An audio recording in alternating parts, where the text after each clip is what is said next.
नमस्कार, आदाब, सत श्री अकाल। लाइव नेशन 7 में आपका स्वागत है। मैं शादाब मलिक। बिहार कर्मचारी चयन आयोग ने 8 साल में एक वैकेंसी को क्लियर किया जो 2014 प्रथम इंटर स्तरीय की बहाली थी, मगर ऐसी हरकत और भी आयोग करता रहा है। और भी कई आयोग हैं, चाहे हम बात बीटीएससी की करें, चाहे हम बात सीएसबीसी की करें, चाहे बिहार के किसी भी आयोग की करें। अभी हम फिलहाल बात करने जा रहे हैं Bihar state university services commission की, जो असिस्टेंट प्रोफेसर की बहाली कराता है। और इसे लेकर साल 2019 में वैकेंसी आई थी, जो 2023 शुरू होने तक पूरी नहीं हुई है।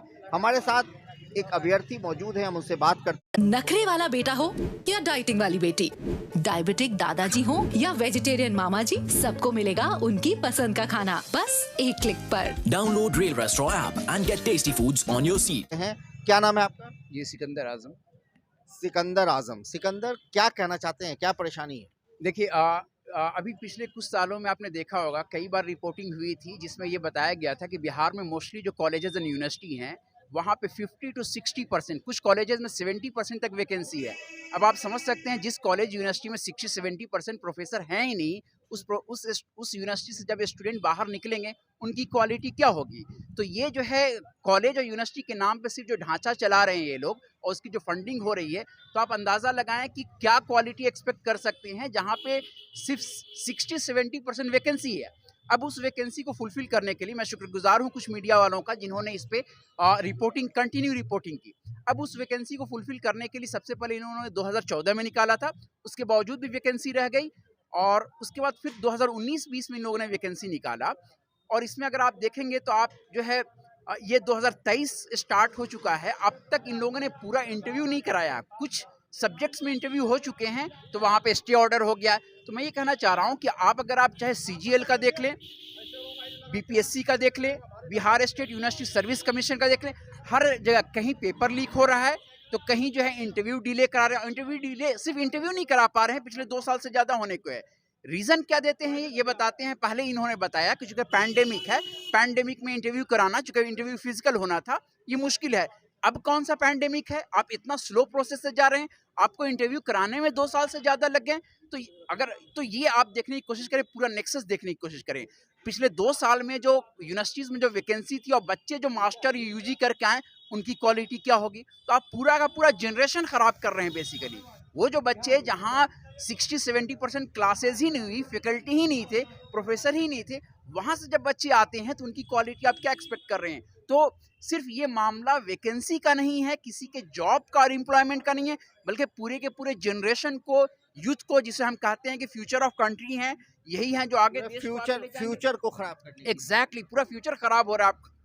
तो ये बेसिकली। और दूसरी चीज़ देखेंगे आप, कहीं पेपर लीक हो रहा है तो इंटरव्यू में डिले हो रहा है, तो फिर से री एग्ज़ाम होता है, सेटिंग हो जाते हैं, फिर केसेस फाइल हो जाते हैं, स्टे ऑर्डर आ जाते, ये सारे प्रोसेस चल रहा है। बट लुक एट, जो लोग इसके रेस्पॉन्सिबल लोग हैं उनकी आराम से सैलरी आ रही है, लाखों की सैलरी आ रही है, उन्हें बंगला, गाड़ी, सारी चीज़ें मिल रही हैं। तो आखिर इसकी रिस्पॉन्सिबिलिटी कौन लेगा जब वो इफिशिएंट नहीं है मैनेज कर पाने पे। अगर उनसे ये पेपर लीक नहीं रुक पा रहा है, उनसे अगर टाइमली इंटरव्यू नहीं हो पाता है, अगर वो जो है जो करप्शंस हैं इसमें कहीं ना कहीं जो लूप होल्स हैं उसको अगर वो मिनिमाइज नहीं कर सकते हैं, तो ये क्यों लाखों की सैलरी ले रहे हैं। आजम ने ये एक बड़ा मुद्दा उठाया है और सही मुद्दा उठाया है कि जब इस तरह की कोई भी लापरवाही सामने आती है तो फिर वो अधिकारी पर कैसे नहीं कार्रवाई होती है जो इसके लिए रिस्पॉन्सिबल होते हैं। तो आपको क्या लगता है कि क्या है, सिस्टम में फेलियर है? मुझे लगता है कि ये बिल्कुल कहीं ना कहीं एक प्री प्लान से डिले करने का है, और डिले के साथ साथ जो है सिस्टम ही खोखली है बेसिकली। और जो देखिए डेमोक्रेसी का जब सेटअप आया था तो हमारे माइंड में ये आया था कि जो लोग रिप्रेजेंटेटिव हैं वो ट्रूली लोगों को रिप्रेजेंट करेंगे।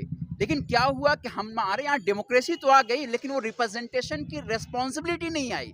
वो ये जानते हैं कि आखिर ये पब्लिक जाएगी कहाँ, या तो मुझे वोट देगी या दूसरे तीसरे को वोट देगी, लेकिन रिस्पॉन्सिबिलिटी को असाइन। और कहीं ना कहीं जो है एक और चीज़ अगर मैं ऐड करूँ तो पब्लिक जो है एज अ होल, हम लोग बातें कर रहे थे कि भाई टुगेदर स्टूडेंट का बहुत बड़ा मूवमेंट हुआ, कहाँ से होगा? अभी यहाँ पे जो बच्चे हैं वो कहीं ना कहीं स्पेशल CGL वाले हैं, दूसरी जगह कहीं और बेचारे, तो वो जब तक के ज्वाइन नहीं होंगे, सरकार से सवाल नहीं करेंगे। और डेमोक्रेसी का हमने सेटअप ये देख लिया, 5 साल में एक बार उठे, वोट दिया और उसी को हम समझ लेते हैं कि डेमोक्रेसी हुआ बेसिकली। तो मतलब है कि स्टूडेंट्स में भी कहीं ना कहीं एक तरह का सेल्फिशनेस दिखता है कि Exactly. मेरे साथ नहीं हो रहा है, उनके साथ हो रहा है। एग्जैक्टली इनको लगता है कि जब तक मेरा इशू नहीं उठाया जाएगा, why should I come out basically forward. The comfort zone.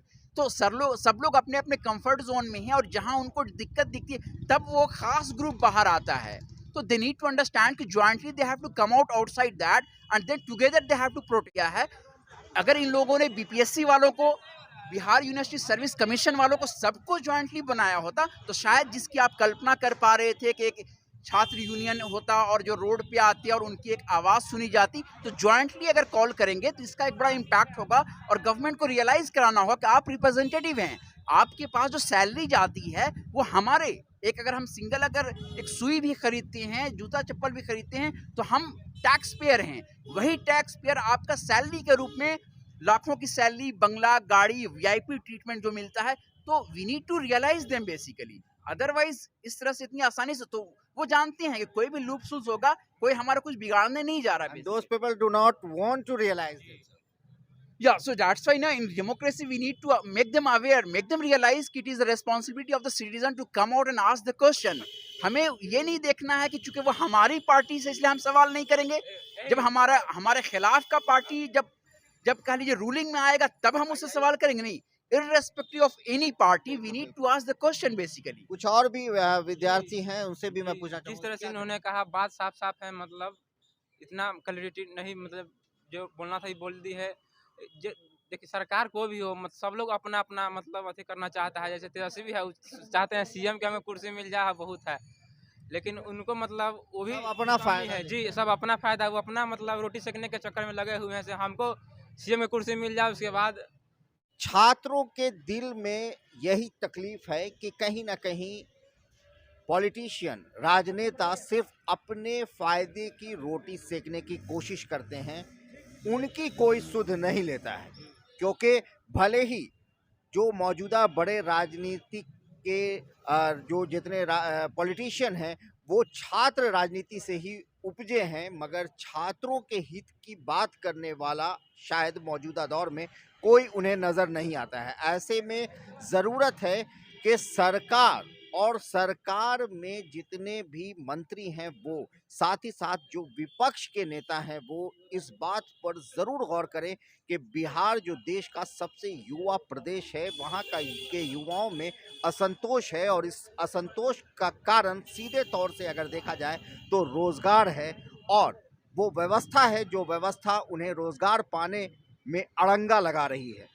तो इन चीज़ों पर गौर किया जाए और जो व्यवस्था है उसे जितनी जल्दी हो सुधारा जाए ताकि पूरा सिस्टम सुधर सके और जो बेरोज़गार हैं उन्हें रोज़गार मिल सके, जो युवा हैं उन्हें युवा अवस्था में रोज़गार मिले, ये बड़ा सवाल है।